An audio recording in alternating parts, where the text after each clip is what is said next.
Hi అండి. Welcome to అనిక అందమైన ఆలోచనలు. ఈరోజు నేను చికెన్ కర్రీ నా స్టైల్లో చేసి చూపించేస్తాను. టేస్ట్ అయితే మాటల్లో చెప్పలేము, తినే కొద్దీ తినాలనిపిస్తుంది. ఈ కర్రీ రైస్, చపాతీ, జొన్న రొట్టె, ఇడ్లీ, వడ, దోశల్లో కూడా చాలా బాగుంటుందన్నమాట. మీరు కూడా ట్రై చేసేయండి. రెసిపీ డీటెయిల్డ్గా ఎక్స్ప్లెయిన్ చేసేస్తాను, స్కిప్ చేయకుండా వీడియో లాస్ట్ వరకు చూసేయండి. ఇంకా రెసిపీలోకి వెళ్ళిపోదాము. నేను ఒక 750 గ్రామ్స్ చికెన్ తీసుకున్నాను. చూడండి చికెన్ ఎంత లేతగా ఉందో. ఇలా ఉంటే చికెన్ కర్రీ చాలా బాగుంటుంది అనమాట. ముందుగా చికెన్ అయితే మ్యారినేట్ చేసుకోవాలి.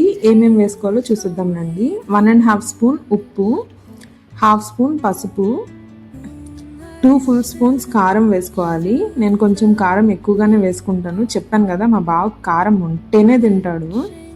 సో వన్ ఫుల్ స్పూన్ అల్లం వెల్లుల్లి పేస్ట్ వేసి ఇదంతా బాగా కలుపుకోవాలి. చికెన్ మసాజ్ చేస్తున్నట్టు చేస్తూ కలుపుకోవాలన్నమాట. ఎంత బాగా కలుపుకుంటే ముక్కకు అంత బాగా ఉప్పు కారాలు పట్టుకుంటాయి. అప్పుడు చప్పగా ఉండకుండా ఉంటుంది పీస్ లోపల. 2 మినిట్స్ అలా కలుపుకుంటూనే ఉండాలన్నమాట. ఇంకా మూత పెట్టేసి మ్యారినేట్ చేసుకున్నాము. ముందుగా మనం కర్రీకి కావాల్సిన మసాలాని ప్రిపేర్ చేసుకోవాలి. కడాయిలో ఒక 2 స్పూన్స్ ఆయిల్ వేసుకున్నాము.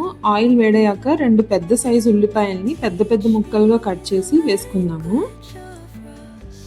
ఇందులోనే ఒక 4 పచ్చిమిర్చి ముక్కలను కూడా వేసుకోండి.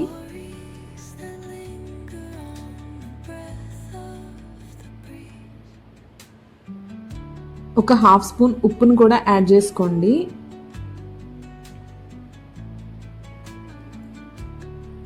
ఉల్లిపాయలు రంగు మారే వరకు వేయించుకోవాలన్నమాట.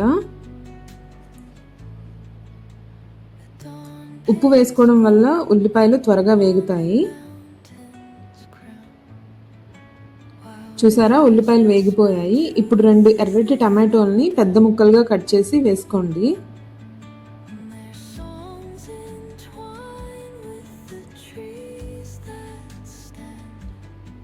కొద్దిగా ఎండు కొబ్బరిని కూడా తీసుకొని చిన్న చిన్న ముక్కలుగా కట్ చేసి వేసుకోండి.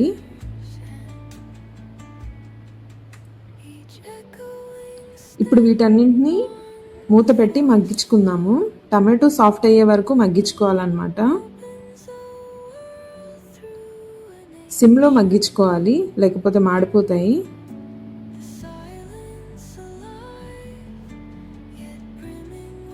ఇలా మధ్య మధ్యలో కలుపుకుంటూ సిమ్లో పెట్టి మగ్గించుకున్నాము.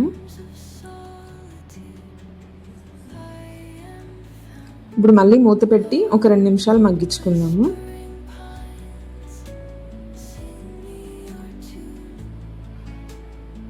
చూసారా, టమాటో సాఫ్ట్గా ఉడికిపోయిందనమాట. ఇలా ఉడికితే సరిపోతుంది. ఇంకా దీన్ని చల్లారబెట్టుకుందాము పూర్తిగా, స్టవ్ ఆఫ్ చేసి. చల్లారిన తర్వాత మిక్సీ జార్లో వేసుకొని మెత్తని పేస్ట్ లాగా చేసుకొని పక్కన పెట్టుకోండి.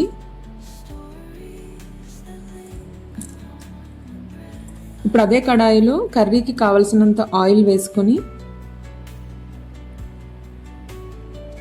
బిర్యానీ ఆకు వేసుకుందాము. ఇప్పుడు కొద్దిగా షాజీరా కూడా వేసుకుందాము. ఇప్పుడు ఇవి కొంచెం వేగిన తర్వాత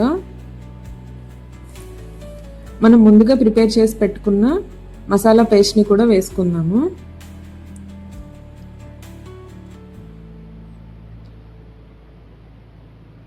మసాలా పేస్ట్ అంతా కూడా బాగా వేయించుకోవాలి. సిమ్లో పెట్టి వేయించుకోండి. ఆయిల్ సెపరేట్ అయ్యేంత వరకు వేయించుకోవాలన్నమాట. మూత పెట్టి 2 నిమిషాలు మగ్గించుకొని వేయించుకుందాము.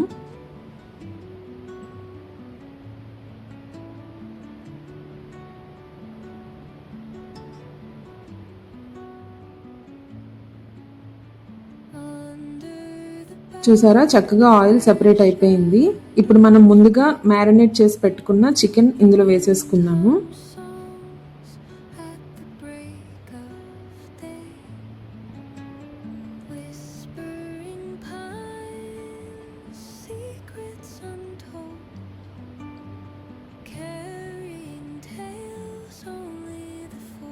ఇప్పుడు మసాలా అంతా ముక్కలకి బాగా పట్టుకునేలాగా కింద నుంచి పైదాకా మొత్తం అంతా బాగా మిక్స్ చేసుకోవాలి.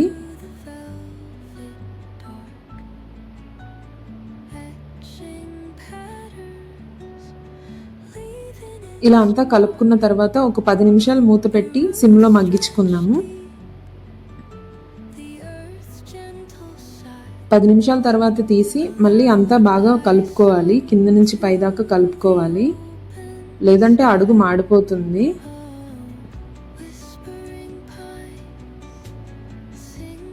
ఇలా అంతా బాగా కలిపేసుకున్న తర్వాత మళ్ళీ మూత పెట్టి మగ్గించుకుందాము. ఇప్పుడు తీసి చూసి మొత్తాన్ని మళ్ళీ కలుపుకోవాలి. ఇలా మధ్య మధ్యలో కలుపుకుంటూ మూత పెట్టి మగ్గించుకోవాలన్నమాట. అప్పుడు గ్రేవీ అంతా చికెన్కి బాగా పడుతుంది. ఇప్పుడు ఇంకాసేపు మూత పెట్టి మగ్గించుకుందాము. ఇప్పుడు ఒక 5 నిమిషాల తర్వాత తీసి చూడండి, చికెన్ ఎంత టెండర్గా సాఫ్ట్గా కనిపిస్తుంది కదా. ఆల్మోస్ట్ 60% కుక్ అయిపోయింది ఇక్కడే. ఇలా మూత పెట్టకుండా ఇంకొక 2 నిమిషాలు అలాగే వేయించుకొని మనకు కావాల్సినన్ని నీళ్ళని పోసుకున్నాము కర్రీలో.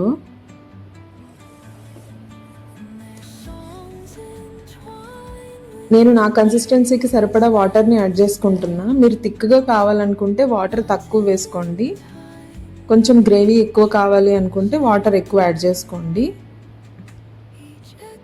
ఈ స్టేజ్లో ఉప్పు చూసి సరిపోకపోతే యాడ్ చేసుకోండి. ఇప్పుడు మూత పెట్టి ఒక 10 నిమిషాలు మగ్గించుకుందాము చిన్న మంట మీద. చూడండి చక్కగా ఉడుకుతుంది చికెన్.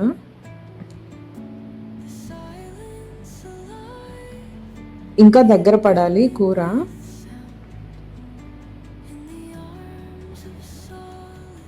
గ్రేవీ ఇంకొంచెం థిక్ అవ్వాలన్నమాట. ఇంకాసేపు మూత పెట్టి మగ్గించుకుందాము.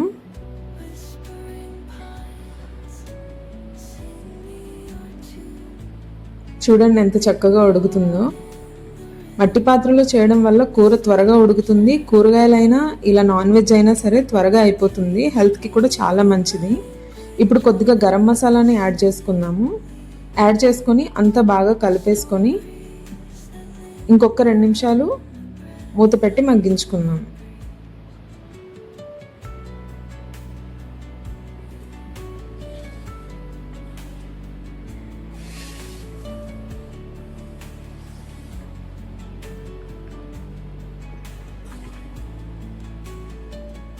ఇప్పుడు మూత తీసి చూద్దాము. అంతేనండి, చికెన్ కర్రీ ఉడికిపోయింది, చక్కగా అయిపోయింది కూడా. ఇంకా కొత్తిమీర యాడ్ చేసేసుకొని సర్వ్ చేసుకోవడమే.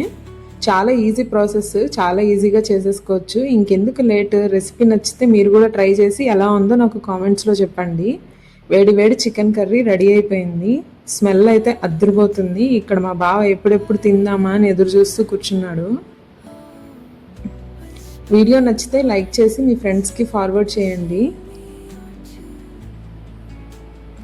టేస్ట్ అయితే నెక్స్ట్ లెవెల్ ఉంది.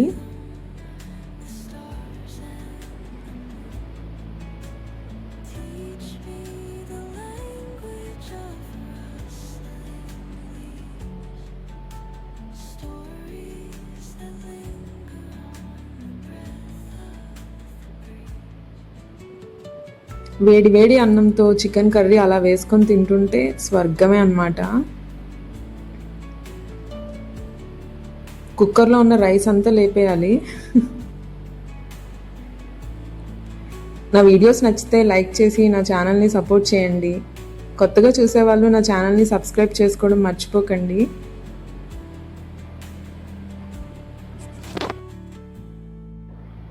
పీస్ అయితే భలే సాఫ్ట్గా బాగా ఉడికింది. మేమైతే ఫుల్ ఎంజాయ్ చేసేస్తున్నాము. అంతే ఈ video. Thanks for watching. Bye bye.